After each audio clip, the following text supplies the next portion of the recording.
The lesson. Oh, yeah. You mentioned that, you were also tied in or involved in like a couple of other things to do with acting. And 2014, I'm wondering if this was one of those things. 2014, you played the character Jarrod on Jonah from Tonga, which was a super, super big, popular show. And it had, what's his name? Chris Lilley. Yeah. Has that come directly off the back of doing the movie Around the Block? How did that come together? So with the acting stuff, there's obviously your normal casting agents that just go to the normal actors, but then there's also documentary casting agents which go worldwide. So they've gone all over Australia looking for someone to play Jarrod.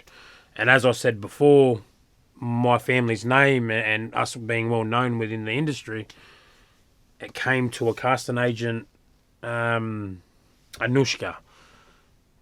She, instead of putting it out for everybody, she contacted me. Said, "Hey, this is you. I've read the script. This is you. Blah blah." She's it's with Chris Lilley. It's mad. And at that time, I didn't know Chris Lilley as Chris Lilley.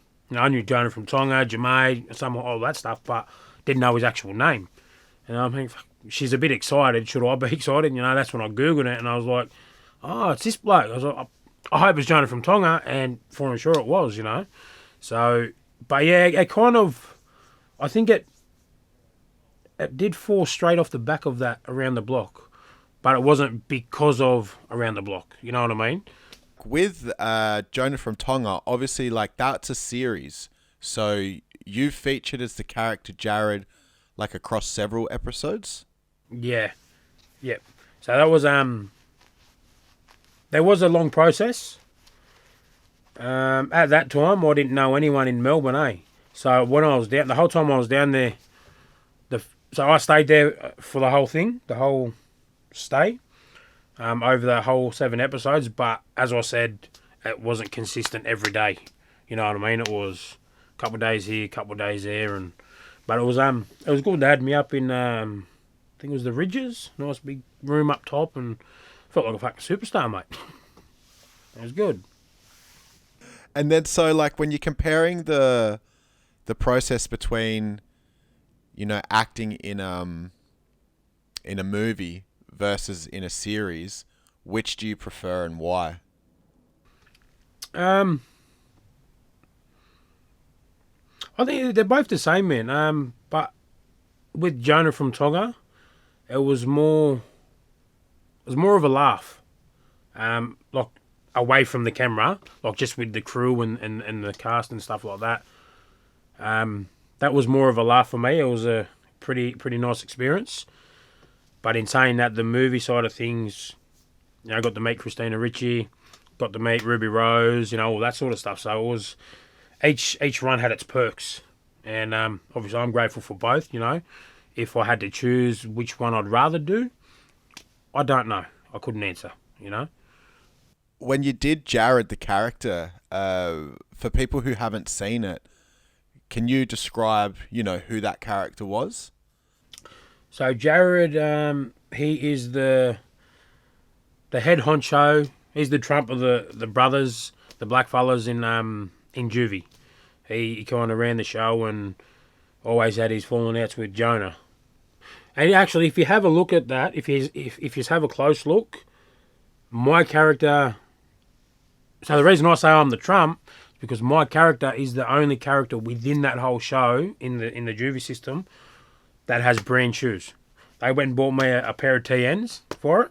Everyone else was wearing Dunlop volleys, you know what I mean? So if that doesn't say I'm the Trump, I don't know what does, And then, so I think not long after, Jonah from Tonga has, I think, wrapped up or done however many series or whatnot, at some point, Netflix took it down.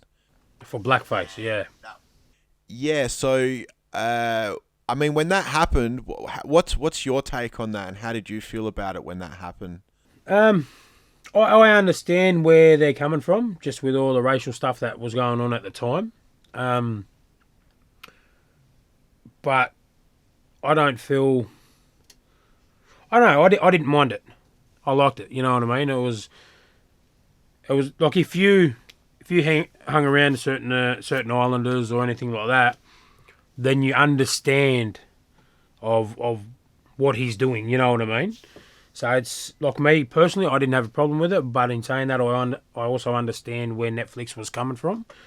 Kind of a bit of a fuck you to Netflix because I was still getting royalties, like right up until it got taken off air. So fuck Netflix.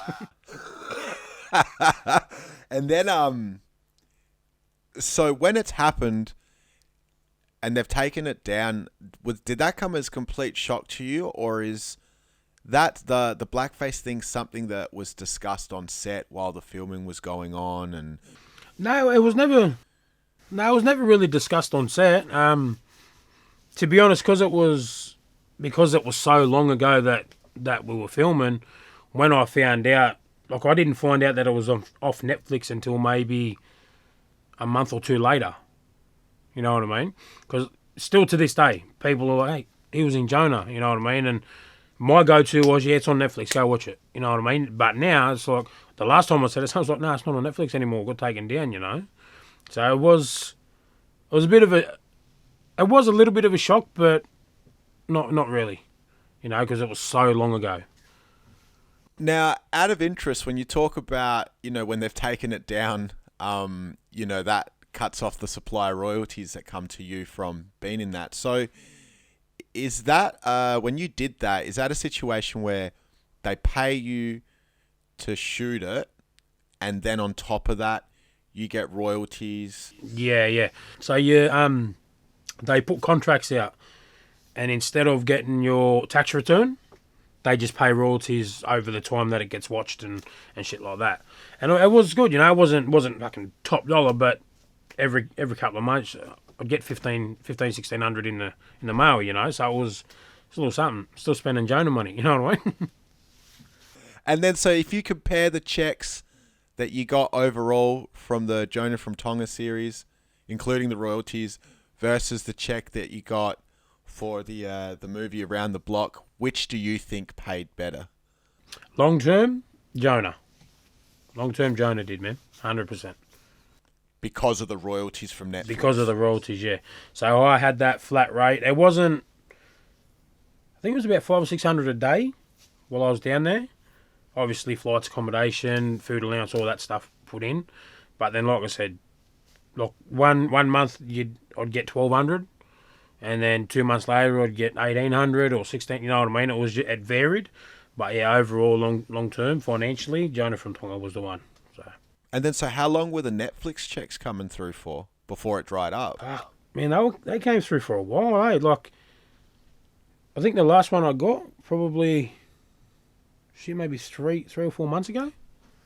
That was probably the best contract I ever signed, eh? It was fucking good. So we talking like what, a year, 2 years? Fuck, longer. Like they just kept coming and coming. You know, there was times where it was $600 check, or you know what I mean. But still, it was that little Easter egg on the side that, and the good thing about it always came at a time of need. You know, if someone needed help with bills, or I was a little bit short on rent this fortnight, you know what I mean? Just, it was bang, it was there. It was like, fucking sweet. So it was good. Oh, wow, that's killer. And then, so, you know, off the back of this, did you do more movie stuff, TV stuff? If not, why not? Are you planning to do any of that in the future? Yeah, I did. Actually, no, that was before then. I'd done a short film just before then, but afterwards it was kind of, apart from Jonah, it was kind of, I knocked back a couple of roles because it was the stereotype blackfella criminal, you know what I mean, all that stuff, and I got, I don't know, there's more to me than that, you know. So there's got to be a limit that some people have where they stand up and go, no more, you know. So it was always, don't get me wrong, money's good, but I can do more than just play the criminal, you know. And so was that the last round of acting that you've done? Last one was The Convict. a movie called The Convict. It's got George Basher and all that in there. So he actually writ it. That would have been the last one. That one, but we done free of charge. Didn't charge anything for that. Only because two of my elderly uncles were in it. It's actually going off now on TikTok and all that. Everyone's screen recording it, putting it on, you know. But that one, I got a phone call of Uncle Richard Green. And he's like, Neff, you know, where you at? Where's the mob? So I was kicking back. He's like, we've got a big fight scene down here at Parramatta Jail. He goes, there's only 3 blackfellas. He goes, we're meant to be having a big fight scene with Lebos and Aboriginals. There's only 3 blackfellas. I said, never mind, I'm coming. Rounded the cousins up and went down there. So everyone that you see in there was 80% of them just mob, you know what I mean? And so did you have a main role in that movie, or? No, that was just more of an extra. Just, I needed help. You know, I needed more blackfellas in there, so I went down. The lesson. 927. Oh, yeah.